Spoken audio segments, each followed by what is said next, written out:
Ngayon, para ipanalangin si Nanap Yamin. So Lord, salamat po Ama sa oras po ito, Panginoon. Salamat sa buhay ni Nanap Yamin. Ilas mo po siya, Panginoon, magsilbing kalakasan na nagmumula sa Lord. Lord, ikaw na po ang bahala sa kanya. Matulungan na po siya, magtuwad po siya, Panginoon, na galingan na nagmumula sa iyo. Lord, patuloy kong pinagkakatiwala ang buhay ni Nanap Yamin, Ama.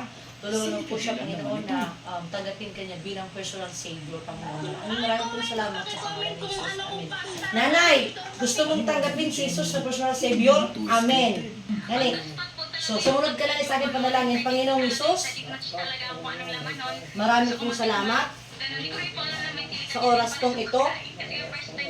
Tinatanggap po kita. Ikaw ang aking personal na Diyos at tagapagligtas.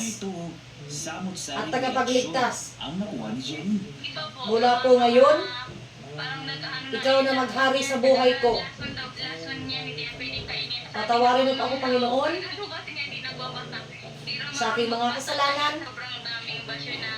simula pagkabata, hanggang sa kasalukuyan. Tulungan mo pa ako, Panginoon, na magtiwala, parangalan, at mahalin ka araw-araw. Salamat po, Panginoon, sa buhay ng lang hanggan, nalatan mo ko ngayong araw. Sa pangalan ni Jesus. Amen. Lord, salamat po sa buhay nila na piling. I-bless mo po siya, Panginoon. I speak healing, deliverance, restoration, Ama. Patuloy mo siya, bigyan, Panginoon, ng extension sa kanyang buhay upang marami pong matulungan ng mga tao dito po sa San Vicente Sur. At i-bless mo po, Panginoon, si Ate Marie na nag-aalaga sa kanya. Bigyan mo po siya ng katalakasan na patuloy, Panginoon, na malaagan si Nanay upang marami pong mga biyaya ang patuloy ng buhos ng Panginoon sa pamilya po ni Ate Marina. Salamat po, Panginoon Jesus.